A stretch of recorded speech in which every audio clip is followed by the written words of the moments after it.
हरे कृष्णा। तो हम प्रत्येक रविवार को श्रील प्रभुपाद लीलामृत से पढ़ते हैं, जिसका लेखन श्रील सत्स्वरूप दास गोस्वामी महाराज ने किया है। और यह अध्याय 22 है और अध्याय का शीर्षक है स्वामी हिप्पियों को आमंत्रित करते हैं। तो आपने पिछले रविवार को सुना था कि किस प्रकार से श्रील प्रभुपाद जी पहुंचते हैं सैन फ्रांसिस्को में, और पहुंचकर वहाँ अपना जो प्रचार कार्य है वो कंटिन्यू रखते हैं। और साथ ही साथ श्रील प्रभुपाद की जो दिनचर्या है उसके बारे में भी हमने पिछले रविवार को सुना था कि श्रील प्रभुपाद जी वहाँ रहे, और जब रात्रि का समय हो गया तो प्रभुपाद जी उठ जाते हैं मध्य रात्रि में और तुरंत जो श्रीमद् भागवतम है उसका अनुवाद करने लगते हैं।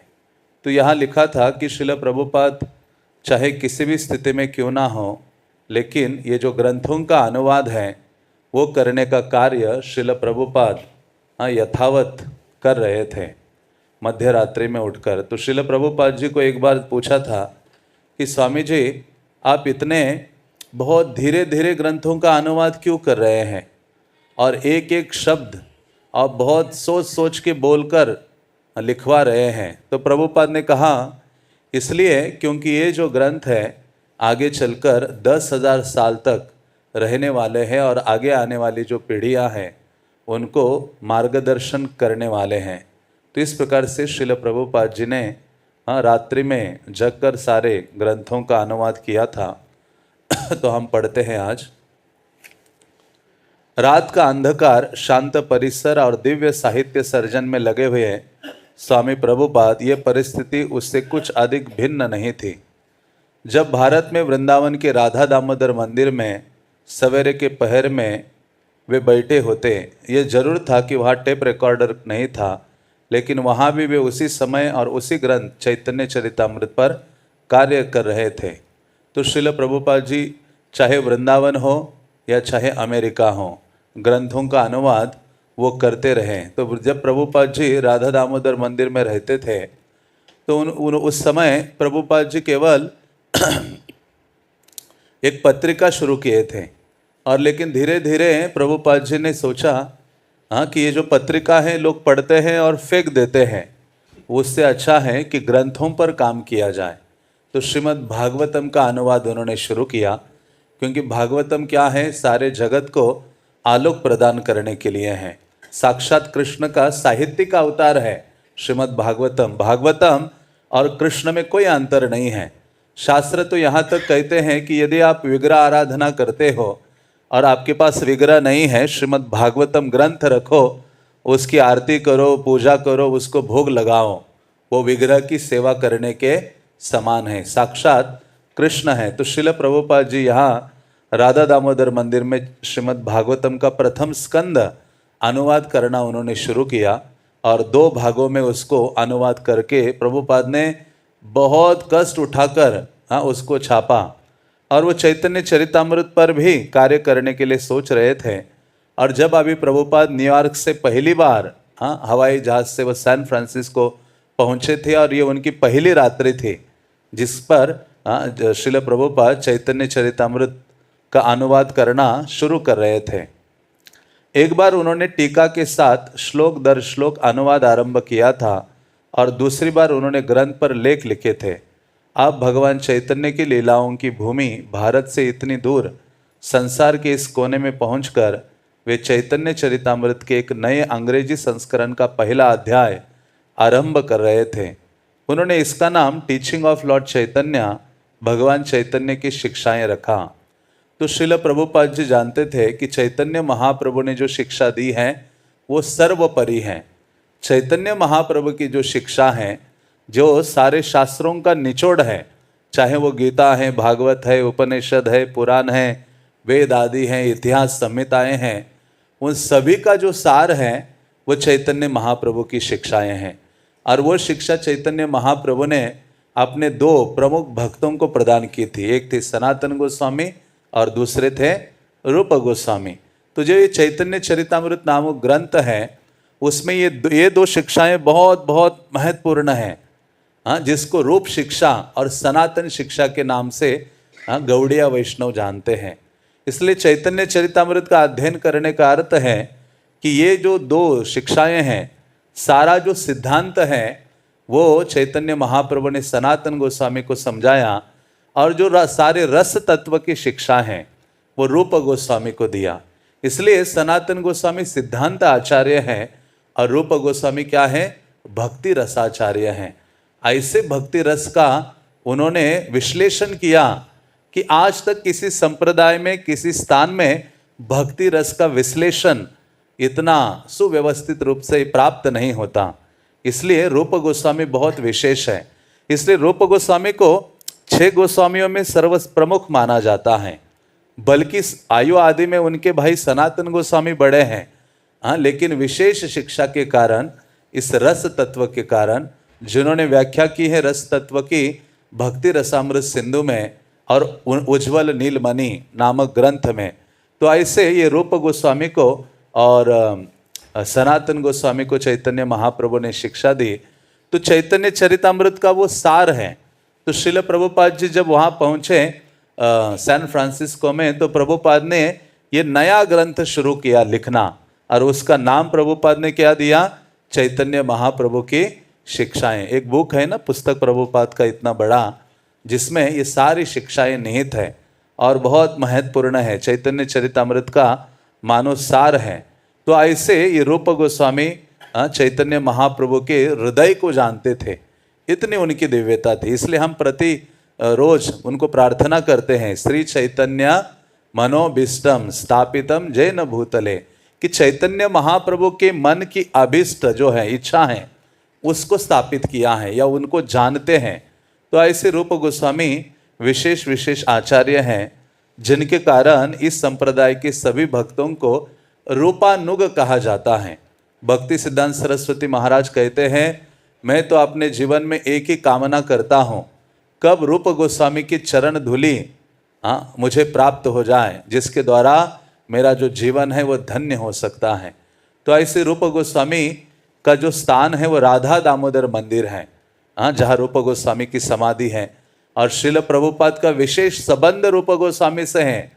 श्रील प्रभुपाद को मानो रूप गोस्वामी ने आमंत्रित किया राधा दामोदर मंदिर में। प्रभुपाद जी शुरुआत में कहाँ रहते थे, वृंदावन में बंसी गोपाल मंदिर में रहते थे। वहां से मानो रूप गोस्वामी ने कहा, अरे वहां कहाँ रह रहे हो, मेरे निकट आओ। और राधा दामोदर मंदिर पूरे ब्रज क्षेत्र का केंद्र स्थान है। तो वहां क्योंकि वो सेवा कुंज है, सेवा का महत्वपूर्ण स्थल है, तो ऐसे रूप गोस्वामी वहां समाधि वहां रहते थे मानो। और प्रभुपाद जी उनके चरणों में आकर रहने लगे।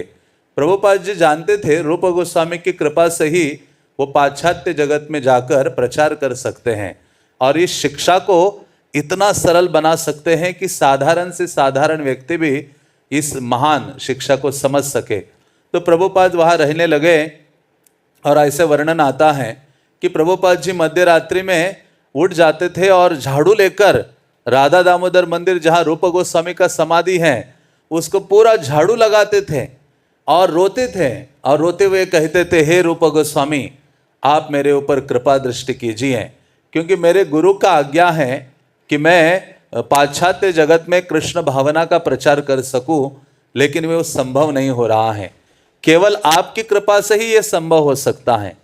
तो ये भी कहा गया है कि रूप गोस्वामी उनके लिए प्रकट हो गए थे और उनको अपना कृपा आशीर्वाद देकर कहा कि आप ये जो महान कार्य है, चैतन्य महाप्रभु की जो वाणी है उसको आप पाश्चात्य जगत में सरलता से ले जाओगे। तो श्रील प्रभुपाद ने रूप गोस्वामी का आश्रय लिया था और रूप गोस्वामी की कृपा से ही चैतन्य महाप्रभु की शिक्षाओं को पाश्चात्य जगत में ले गए। तो इसलिए आध्यात्मिक जीवन में महान जो आचार्य गण है, वैष्णव गण है, उनकी कृपा बहुत आवश्यक है। कभी ये नहीं सोचना चाहिए कि मेरा अपना बल, मेरे अपनी योग्यता के कारण मैं आध्यात्मिक जो अभ्यास है वो कर सकता हूँ, वो संभव नहीं है। यहाँ स्वयं बल का काम नहीं है, यहाँ तो कृपा बल का ही काम है। गुरु वैष्णव भगवान तीनेर स्मरण, तीनेर स्मरण है विघ्न विनाशन। इस पथ पर हम चल रहे हैं, इसमें तीनों की कृपा आवश्यक है, गुरु की, भगवान की और वैष्णवों की। इसलिए जो गंभीर भक्त है वो सदैव सोचता है कि मुझे तो हर एक भक्त की कृपा आवश्यक है मेरे आध्यात्मिक जीवन में अग्रसर होने के लिए। और इसलिए ये जो महान महान विभूति है, ये जो पूर्ववर्ती आचार्य हैं, ये साधारण नहीं है। ऐसा नहीं कि वो आचार्य अभी अप्रकट हो गए, नहीं, वो हर समय उपस्थित है। जिस प्रकार से भगवान हमारे दृष्टिगोचर नहीं है लेकिन भगवान हमेशा स्थित है, उसी प्रकार से भगवान की ये जो महानतम भक्तगण है, वो भगवान की कृपा से उनके पास भी वो सामर्थ्य है। जब हम उनको याचना करते हैं, प्रार्थना करते हैं, तो हमारे लिए वो कृपा प्रदान करते हैं और आध्यात्मिक बल प्रदान करते हैं। इसलिए जितनी भी ऐसी घटनाएं हम देखते हैं कि समाधि से ऐसे आचार्य प्रकट होकर भक्तों पर कृपा करते हैं, यदि हम कृपा की प्रार्थना करते हैं। इसलिए हमारे सारे आचार्यों ने ऐसे अद्भुत अद्भुत गीत दिए हैं जिनके द्वारा वैष्णवों के चरणों में हम प्रार्थना करते हैं। तो श्रील प्रभुपाद जी ने जाना कि श्रीमद् भागवतम तो मैं अनुवाद कर ही रहा हूँ, और साथ ही साथ प्रभुपाद की बहुत गहन इच्छा थी भगवद गीता, क्योंकि भगवद गीता प्रमुख ग्रंथ है जनमानस तक पहुँचाने के लिए। भक्तिमय जीवन का जो पहला साधारण शिक्षा है वो क्या है? भगवद गीता है, जिसमें व्यक्ति जानता है कि मैं ये शरीर नहीं हूँ, आत्मा हूँ, भगवान का अंश हूँ, और मेरा कर्तव्य है कि भगवान की शरण ग्रहण करना। लेकिन उसके आगे का कार्य क्या है? वो है श्रीमद् भागवतम, कि भगवान की शरण में आया तो लेकिन आगे करना क्या है, तो भगवान के साथ किस प्रकार से सेवा का आदान प्रदान करना है, वो श्रीमद् भागवतम सिखाता है। क्योंकि भागवतम में ऐसे भक्तों का चरित्र है जिन्होंने भगवान के प्रति अपनी शरणागति, समर्पण दिखाया है और भगवान की सेवा करके उदाहरण स्थापित किया है। तो भगवद गीता के बाद श्रीमद् भागवतम है, और चैतन्य चरितामृत तो वो रसमय सर्वोच्च स्थिति है। तो इस प्रकार से श्रील प्रभुपाद की बहुत इच्छा थी कि मैं भगवद गीता को प्रदान करूं और साथ ही साथ चैतन्य महाप्रभु की शिक्षा भी दूं। बल्कि प्रभुपाद ये ग्रंथ अनुवाद कर रहे थे, प्रतिदिन उनके हृदय में ये भावना थी कि मेरे पास समय बहुत कम है। वृद्धावस्था से घिरे हुए थे, 70 साल की आयु उनकी थी। 90 साल की आयु में तो चैतन्य चरितामृत लिखा था, किसने? कृष्णदास कविराज ने। जब वो लिखते थे तो उनके हाथ ऐसे कांपने लगते थे। वो कहते हैं, लिखिते कापिते कर ना देखे नयने, कि मुझे आंखों से दिखाई नहीं दे रहा है, कानों से ठीक से सुनाई नहीं दे रहा है, और हाथ में लिखने का प्रयास करता हूं तो कांपते हैं। तो लेकिन वो कहते हैं कि ये महाप्रभु की कृपा है, मुझे समझ में नहीं आ रहा है कि कैसे मैं लिख पा रहा हूं। तो सारे शास्त्रों का, चाहे वेद, उपनिषद, पुराण, आज तक जितने ग्रंथ लिखे गए हैं, उनमें जो सर्वोपरि ग्रंथ है वो चैतन्य चरितामृत है। इसलिए प्रभुपाद ने जब भागवतम अनुवाद करने लगे और दशम स्कंद तक पहुंचे तो देखा कि शरीर बहुत वृद्ध हो गया है।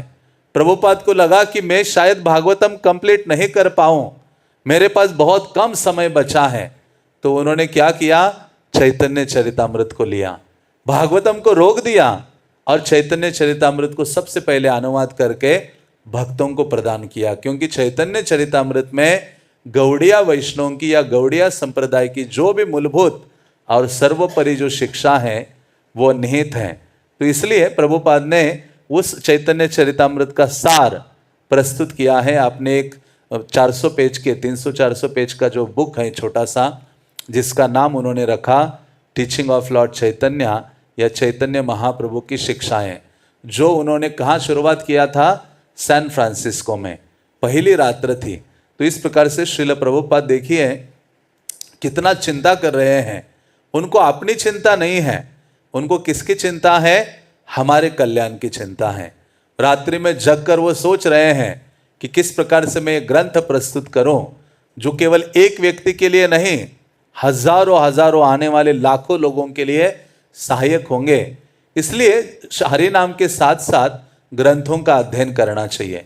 ग्रंथों का अध्ययन करते हैं तो भगवान नाम और अधिक सुलभ हो जाता है, और भगवान भक्ति में जो आगमन है या भगवत भक्ति में आगे बढ़ना हमारे लिए सरल हो जाता है। इसलिए प्रतिदिन ग्रंथों का अध्ययन करना चाहिए, क्योंकि वो साधारण शब्दावली नहीं है, दिव्य शब्द ध्वनि है। साधारण मत समझिए। प्रभुपाद का मैं एक प्रवचन सुन रहा था आज।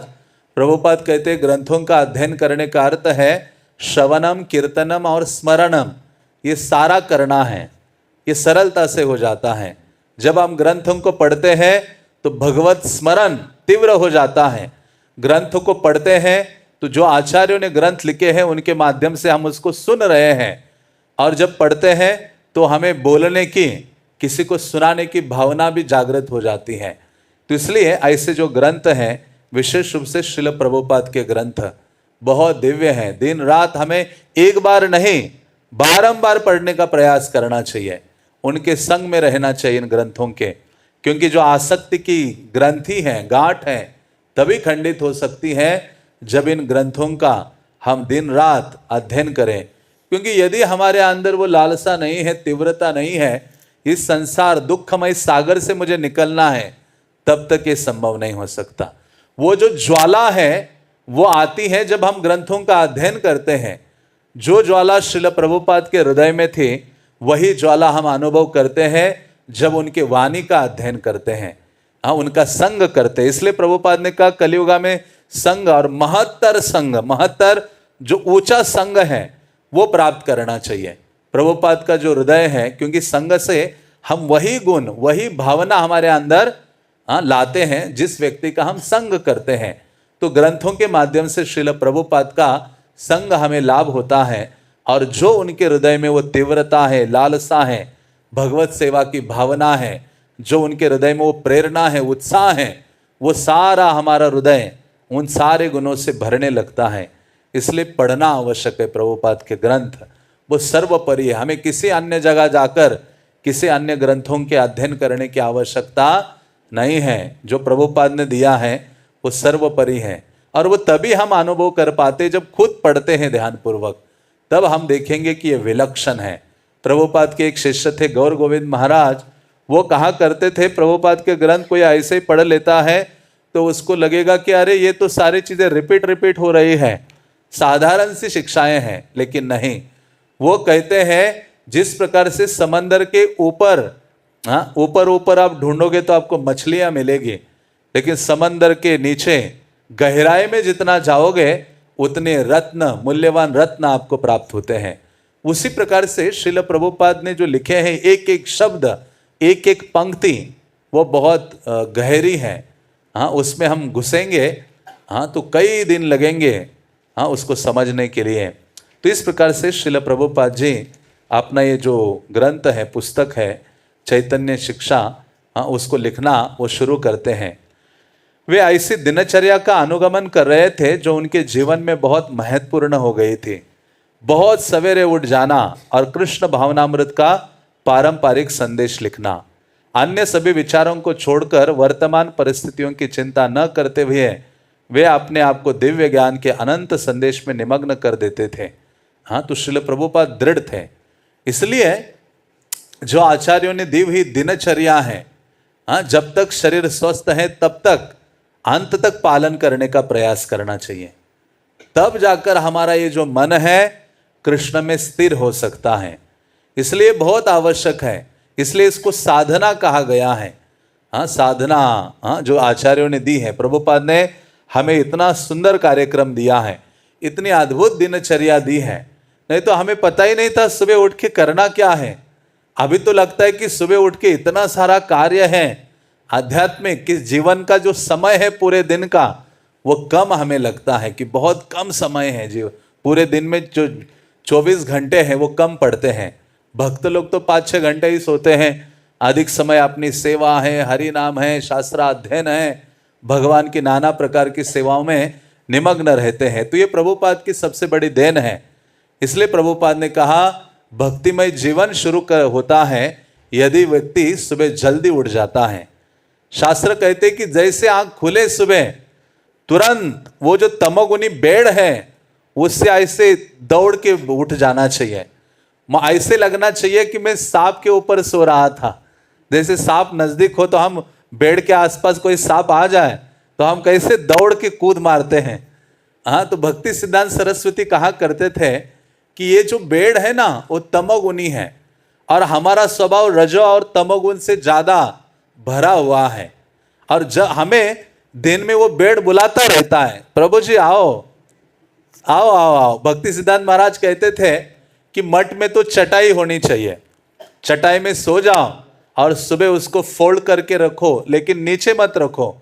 वो कहते कि ऐसी जगह रखो ऊपर जहां आपका हाथ ना पहुंच पाए, ताकि दिन में उसको बार बार ले ना सके। तो इस प्रकार से वो कहा करते थे कि अधिक जो समय है हमें कृष्ण भक्ति के कार्य में लगाना चाहिए, क्योंकि कई योनियों में, कई जीवनों में हमने बहुत सो लिया है, बहुत खा लिया है, बहुत संसार का भोग कर लिया है।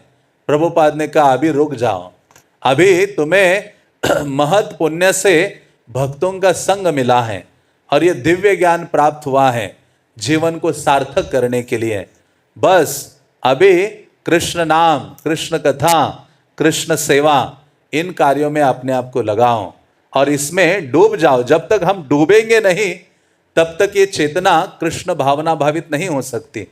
जीव गोस्वामी कहते हैं कि जिस प्रकार से एक सफेद कपड़ा अलग अलग कलर के पानी में हम डाल देते हैं तो वही रंग धारण करता है, तो उसी प्रकार से ये चेतना है, जिस गुण के संपर्क में आती है उसी भावना से वो भावित हो जाती है। तो ये कृष्ण भावना से भावित होने के लिए ये महत् साधु संग परम आवश्यक है, और एक दिन नहीं बारंबार। इसलिए आचार्यगण यही प्रार्थना करते हैं कि जन्म जन्म है यही अभिलाष। क्या अभिलाषा है? तांदेर चरण सेवी भकत सनेवास। हाँ, मैं महान आचार्यों की, पूर्ववर्ती आचार्यों की सेवा करना चाहता हूँ और वैष्णवों के या भक्तों के संग में मुझे निवास प्राप्त हो जाए, यही मेरी एकमात्र भावना या इच्छा है मृत्यु के अंत तक। तो श्रील प्रभुपाद ने ये विधि हमें दी है। प्रभुपाद लिखते हैं कि जो व्यक्ति सुबह नहीं उठ पा रहा है, हाँ, उसका मतलब है वो भक्तिमय जीवन में गंभीर नहीं है। इसलिए सुबह जैसे आँख खुले कृष्ण को धन्यवाद देना चाहिए। कृष्णा, आपने फिर से आज का दिन मुझे दिया है, आज फिर से मैं सूर्योदय को देखूंगा, आज फिर से जाकर आपके त्रिभंग ललित स्वरूप को देखूंगा, भक्तों के संग में नाचूंगा, गाऊंगा, कथा सुनूंगा, सेवा करूंगा। तुरंत ये कृतज्ञता का भाव व्यक्त करना चाहिए, क्योंकि एक दिन आएगा जिस दिन हमारी आंखें खुलेगी नहीं, खुलने का प्रयास करे भी तो भी खुलने वाली नहीं है। एक दिन ये आंखें ऐसी बंद हो जाएगी कि वो हम कोई नहीं खोल सकता उन आंखों को। इसलिए साधारण नहीं समझना चाहिए। जब सुबह आंख खुले मतलब आज कृष्ण की कृपा मेरे ऊपर हुई है, ऐसे नहीं समझना चाहिए कि कृष्ण की कृपा नहीं है मेरे ऊपर, बल्कि प्रतिदिन भगवत कृपा से हम उठ रहे हैं, कार्य कर रहे हैं, भक्तों का संग कर पा रहे हैं, सेवा कर पा रहे हैं। इसलिए जैसे आंख खुले कृष्ण की अनुकंपा महसूस करनी चाहिए। भगवान ने आज भी इतनी कृपा की इस अधम व्यक्ति के ऊपर कि कल मैंने कुछ किया ही नहीं है, लेकिन कृष्ण ने आज मुझे फिर से अनुग्रह करके वो कृपा करके ये मौका मुझे दिया है, अवसर मुझे दिया है। तो इस प्रकार से श्रील प्रभुपाद वहाँ रह रहे थे, लेकिन फिर भी उनका जो कार्य है, दिनचर्या है, वो फिक्स थे। यहाँ लिखते हैं कि प्रभुपाद जी बहुत सवेरे उठ जाते थे। सवेरे मतलब 4 बजे नहीं, प्रभुपाद 12 बजे उठते थे। कितने बजे? 12 बजे। हम तो 12 बजे सोने के लिए जाते हैं। प्रभुपाद जी 10 बजे सोते थे, 12 साढ़े 12 उठ जाते थे और उठकर मुंह आदि धोकर पानी पीकर ग्रंथों का लेखन करते थे। सुबह 4-5 बजे तक ग्रंथ लिखते थे। हाँ, तभी तो आप देखिए 10 साल केवल थे उनके पास, 100 से अधिक मंदिर, 10,000 से अधिक भक्तों बनाए। हाँ, 108 से अधिक मंदिर बनाए और 100 से अधिक ग्रंथों का लेखन किया। इतने चीजों को मैनेज किया। कितने हजार, 2 या 4 हजार से अधिक पत्र उन्होंने लिखे हैं हाथ से अपने शिष्यों को, और सबको अपना टाइम दिया है। तो ये साधारण नहीं है। इसलिए प्रभुपाद केवल 2 ही घंटे शायद हाँ अपने कार्यों में लगाते थे, बाकी 22 घंटे किस लिए थे? सेवा के लिए, पूरा जग कर। तो इस प्रकार से प्रभुपाद उठते थे और अपना जो कृष्ण भावना का पारंपरिक संदेश लिखना जारी रखते थे।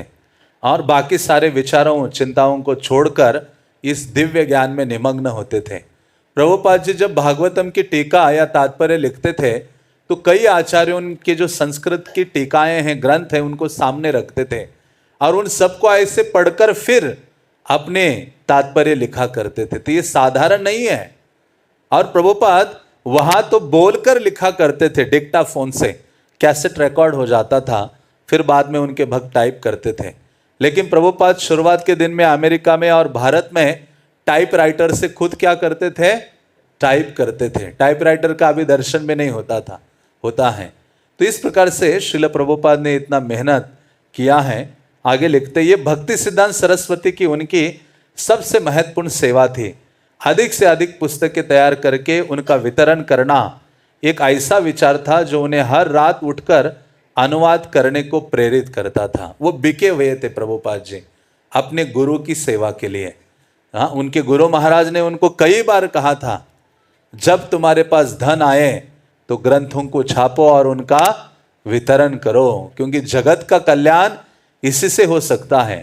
प्रभुपाद जी अपने गुरु महाराज को राधा कुंड के तट पर मिले थे और उनके साथ चल रहे थे। उसके पश्चात उन्होंने भक्ति सिद्धांत सरस्वती ने एक पेपर लिया और उसके ऊपर एक मृदंग का चित्र बनाया और उन्होंने कहा, जो हम प्रवचन देते हैं तो वो एक कमरे में सीमित रहता है, या जो मृदंग बजाते हैं वो एक कमरे तक उसकी आवाज जाती है, लेकिन ये जो ग्रंथ है वो बृहद मृदंग है, विशाल मृदंग है, उसकी आवाज समंदर के पार भी चली जाती है।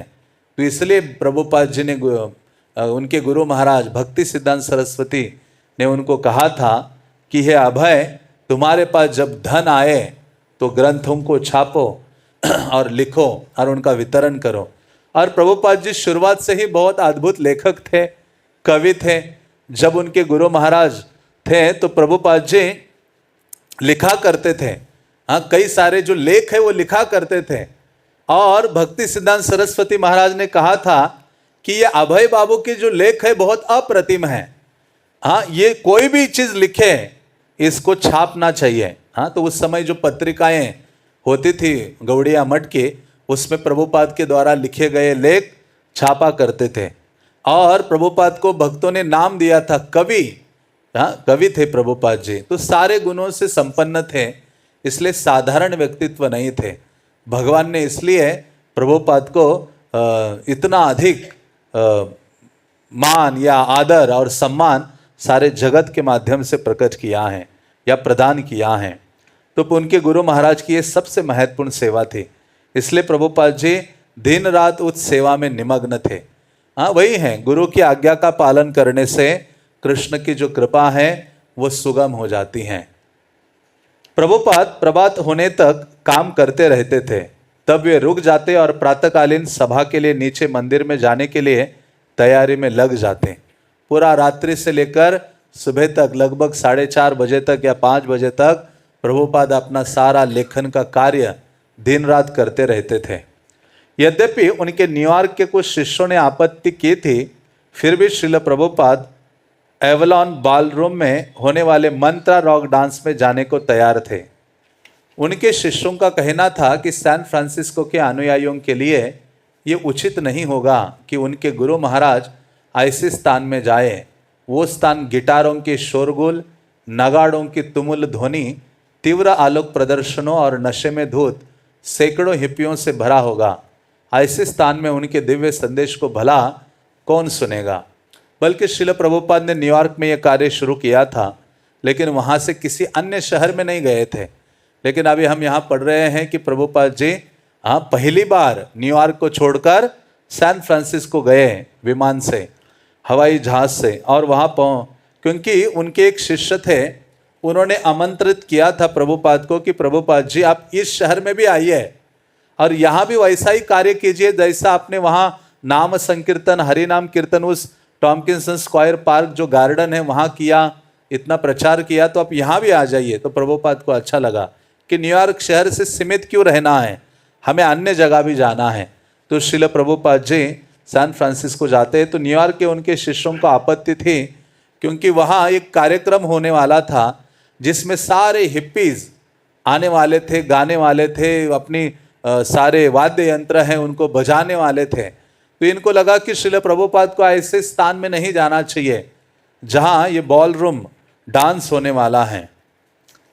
किंतु सैन फ्रांसिस्को में मुकुंद और अन्य शिष्य महीनों से मंत्रा रॉक नृत्य की तैयारी में लगे थे। तो इन्होंने ये अरेंज किया था उनके शिष्यों ने, ताकि अधिक से अधिक जो हिप्पी युवाज हैं वो आकर्षित हो जाएं।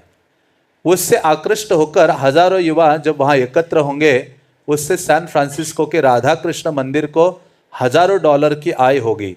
इसलिए यद्यपि श्रील प्रभुपाद ने अपने न्यूयॉर्क के शिष्यों के बीच अनिश्चय व्यक्त किया था, किंतु सैन फ्रांसिस्को के अपने अनुयायियों में उत्साह कम न हो, इस कारण उन्होंने कुछ नहीं कहा। साम स्पिरिस्ट्रा ने, जो मुकुंद का मित्र और मंत्र रॉक नृत्य का एक संयोजक था, हयग्रीव से, जो न्यूयॉर्क से अभी पहुंचा था, इस प्रस्ताव को स्पष्ट करते हुए कहा, सैन फ्रांसिस्को में संगीत का एक बिल्कुल नया स्कूल उभर रहा है। द ग्रेटफुल डैड अपना पहला रिकॉर्ड तैयार कर चुका है। इस नृत्य के लिए उनकी पेशकश हमारे लिए महान प्रचार का स्रोत बनेगी, जिसकी इस समय हमें बड़ी जरूरत है। लेकिन स्वामी जी कहते हैं कि रविशंकर भी माया है। हयग्रीव ने कहा, ओ, सब व्यवस्था हो चुकी है। सामने हयग्रीव को विश्वास दिलाया। सभी मंडलियां रंगमंच पर आएगी और एलेन गिल्सबर्ग सैन फ्रांसिस्को के निवासियों से स्वामी जी का परिचय कराएंगे। स्वामी जी बोलेंगे और हरे कृष्ण का कीर्तन करेंगे और सभी मंडलियां उनकी संगत करेगी। उसके बाद स्वामी जी चले जाएंगे। अनुमान है कि कार्यक्रम में लगभग 4000 लोग होंगे। तो इस प्रकार से ये जो बहुत बड़ा जो कार्यक्रम है कीर्तन का या मंत्रा डांस, उसका कार्यक्रम रखा था उनके शिष्यों ने, ताकि अधिक से अधिक लोगों तक श्रील प्रभुपाद का जो संदेश है वो पहुँचे और अधिक से अधिक लोग हरे कृष्ण महामंत्र को सुने। श्रील प्रभुपाद जानते थे कि उन्हें अपने सिद्धांतों का हनन नहीं करना था। उन्हें वहाँ जाना, कीर्तन करना और तत्पश्चात उस स्थान को छोड़कर चले जाना था। उनके लिए महत्वपूर्ण कार्य हरे कृष्ण कीर्तन का प्रचार करना था। यदि रॉक संगीत को सुनने के लिए एकत्रित हजारों युवा जनों को भगवान के नामों के कीर्तन को सुनने और करने में लगाया जा सके, तो इसमें हानि क्या है। प्रभुपाद प्रचारक के रूप में कृष्ण भावनामृत के प्रसार के लिए कहीं भी जाने को तैयार थे, क्योंकि हरे कृष्ण का कीर्तन परम पूर्ण था। इसलिए कोई भी, वो चाहे जहाँ का हो और जिस किसी भी अवस्था में हो, यदि वो कृष्ण का नाम श्रवण या कीर्तन करता था, तो अगले जन्म में उसे निम्न योनि में उत्पन्न होने से बचाया जा सकता था। इन युवा हिप्पियों को किसी आध्यात्मिक वस्तु की तलाश थी, किंतु उन्हें मार्गदर्शन नहीं मिल रहा था। वे दिग्भ्रमित थे और माया मोह को आध्यात्मिक अंतर्दृष्टि समझ रहे थे, परंतु उन्हें वास्तविक आध्यात्मिक जीवन की तलाश थी। लोअर ईस्ट साइड के बहुत से युवा जनों की भांति प्रभुपाद ने जाने का निश्चय किया। उनके शिष्य चाहते थे कि वे जाएं और वे उन शिष्यों और भगवान चैतन्य के सेवक थे। तो श्रील प्रभुपाद जी के जो कई शिष्य थे न्यूयॉर्क के, वो सब मना कर रहे थे कि ऐसे स्थान में आपको नहीं जाना चाहिए। लेकिन सैन फ्रांसिस्को के जो भक्त थे उन्होंने कहा, प्रभुपाद आपकी उपस्थिति परम आवश्यक है। हाँ, जहाँ हिप्पीज होंगे और वो सारे इकट्ठा होने वाले थे, हाँ, भौतिक गाने सुनने के लिए और उस पर नाचने के लिए। लेकिन श्रील प्रभुपाद को वहाँ स्थान देने वाले थे जहाँ प्रभुपाद जी जाकर अपना जो कीर्तन है उनसे करवा सकते हैं, गवा सकते हैं और थोड़ा सा उनको उपदेश भी दे सकते हैं। तो श्रील प्रभुपाद ने यह अवसर, महान अवसर सोचा। प्रभुपाद ने सोचा कि ये परम, इसमें हानि क्या है, क्योंकि सांसारिक जीव भौतिक गान आदि में सुनने में, नृत्य में व्यस्त हैं, और वहाँ जाकर उसे कृष्ण का नाम यदि सुनाया जाए किसी न किसी प्रकार से, तो उसको परम लाभ प्राप्त हो सकता है। हाँ, जैसे चैतन्य महाप्रभु ने हरिदास ठाकुर को पूछा था कि हरिदास, ये यवनों का उद्धार कैसे हो सकता है। हाँ, तो हरिदास ठाकुर ने कहा, ये जो यवन है उनका उद्धार हो सकता है, क्योंकि नाम इतना प्रभावशाली है। वो केवल हराम हराम भी बोल ले तो भी हाँ उनका उद्धार हो जाएगा। हरिदास ठाकुर कहते हैं, उच्च ध्वनि में यदि हम नाम उच्चारण करते हैं तो उसको सुनने वाले ये जो पशु पक्षी हैं, वृक्ष आदि हैं, उनको भी परम लाभ प्राप्त होता है। तो उसी प्रकार की भावना श्रील प्रभुपाद में थी। और प्रभुपाद ने कहा कि मैं तो कृष्ण भावना का प्रचारक हूं। चैतन्य महाप्रभु ने कहा है, जारे देखे तारे कहो कृष्ण उपदेश। जिसको आप देखो कृष्ण के बारे में उसको सुनाओ। और सर्वश्रेष्ठ उपदेश है कृष्ण का ये कृष्ण नाम संकीर्तन। तो प्रभुपाद ने कहा ये जो नाम है कलियुगा का परम धर्म है। कलियुगा में अन्य कोई कर्तव्य महत्वपूर्ण नहीं है, ये परम कर्तव्य है। जीव का जो कर्तव्य है ये नाम ग्रहण करना है। तो प्रभुपाद ने कहा ऐसे जो पतित हिप्पीज हैं, जो भोग आदि को आध्यात्मिक उपलब्धि समझ रहे हैं, उनको मार्गदर्शन करने वाला कोई नहीं है। तो प्रभुपाद ने कहा ये परम अवसर है, किसी न किसी प्रकार से उनके कानों में कृष्ण नाम सुनाया जाए। तो इसलिए प्रभुपाद वहां जाने के लिए तैयार हो गए, क्योंकि प्रभुपाद कहते हैं कि यदि व्यक्ति को ये कृष्ण नाम एक बार भी सुनने का अवसर मिलता है, हाँ, तो फिर से उसका निचले योनियों में पतन नहीं होगा, फिर से उसको मनुष्य जीवन प्राप्त होगा। इतना शक्ति संपन्न है। हाँ, अजामिल जैसे व्यक्ति का भी हाँ इस हरि नाम ने उद्धार कर दिया है। तो ये नाम सबसे अधिक मंगल प्रदान करने वाला है। तो प्रभुपाद तैयार होते हैं और प्रभुपाद कहते हैं मैं तो अपने शिष्यों का भी सेवक हूँ और आप चैतन्य महाप्रभु का भी सेवक हूँ। ये बहुत बड़ी भावना है। भक्ति सिद्धांत सरस्वती ठाकुर जब उनके शिष्य आते तो उनको कहते दासोस्मि, मैं आपका क्या हूँ, दास हूँ। ऐसा भक्ति सिद्धांत सरस्वती कहा करते थे। हाँ, तो इस प्रकार से जब प्रभुपाद के भी भक्तगण उनके पास आए तो प्रभुपाद ने कहा आप सबको मेरे गुरु महाराज ने यहाँ भेजा है ताकि चैतन्य महाप्रभु की जो सेवा है वो संभव हो सके। मुकुंद साम और हरवे कोहन रॉक के एक ठेकेदार चेट हेल्म से पहले ही मिल चुके थे, जो राजी हो चुका था कि वे उसके अवलान बॉलरूम का उपयोग कर सकते थे और यदि वे संगीत मंडलियों को आने के लिए तैयार कर सके तो उन मंडलियों, सुरक्षा व्यवस्था तथा अन्य जरूरी बातों पर जो व्यय होगा उसे काटकर जो भी आमदनी होगी वो सैन फ्रांसिस्को के राधा कृष्ण मंदिर के लिए होगी। उसके बाद मुकुंद और साम संगीत मंडलियों से मिले थे जिनमें से अधिकतर बे क्षेत्र में रहती थी और सैन फ्रांसिस्को की सभी नई रॉक मंडलियाँ the Grateful Dead, Moby Grape, Big Brother and the Holding Company, Jefferson Airplane, Quicksilver Messenger Service के एक के बाद एक स्वामी भक्ति वेदांत के साथ कार्यक्रम में सम्मिलित होने के लिए राजी हो गए। हर मंडली अपना सबसे कम पारिश्रमिक $250 स्वीकार करने को तैयार हो गई और एलेन गिन्सबर्ग भी राजी था। तैयारी हर तरह से पूरी थी। तो ये जो कार्यक्रम था उसकी सारी व्यवस्थाएं हुई थी और अलग अलग प्रकार के जो ग्रुप हैं, मंडलियां हैं, वो श्रील प्रभुपाद के साथ कार्यक्रम में भाग लेने के लिए तत्पर थे। सैन फ्रांसिस्को की हर रॉक मंडली का अपना एक कलात्मक पोस्टर था। इनमें से अधिकतर पोस्टर माउस नामक मनोविज्ञानविद कलाकार द्वारा निर्मित थे। माउस के पोस्टरों की एक विशेषता ये थी कि ये बताना कठिन था कि पोस्टर में कहाँ लिखावट खत्म होती है और कहाँ पृष्ठभूमि शुरू होती है। वो अनमोल रंगों का प्रयोग करता था जिससे उसके पोस्टरों में रह रहकर चमक पैदा होती थी। इस परंपरा का अनुसरण करते हुए हॉर्वे कोहेन के एक अनुपम पोस्टर का निर्माण किया था। कृष्ण भावनामृत पश्चिम में पहुंचा। उस पोस्टर में उसने लाल और नीले रंग के समावृत्तों का इस्तेमाल किया था और टॉम्किंस स्क्वायर पार्क में निर्भय मुस्कुराते हुए स्वामी जी का चित्र दिखाया था। भक्तों ने सारे नगर में पोस्टर लगा दिए। तो भक्त लोग उत्साहित थे। प्रभुपाद का ये जो कीर्तन का विशेष कार्यक्रम होने जा रहा था जिसमें 4,000 से अधिक जो हिप्पीज़ हैं वो भाग लेने वाले थे। हयग्रीव और मुकुंद मंत्र रॉक डांस के कार्यक्रम के बारे में बात करने के लिए एलेन गिन्सबर्ग के पास गए। हरे कृष्ण मंत्र के समर्थक के रूप में एलेन की ख्याति चारों ओर पहले ही फैल चुकी थी। सचमुच जब वो हेयर स्ट्रीट में चलता था तो उसके परिचित हरे कृष्ण कहकर उसका अभिवादन करने लगे थे।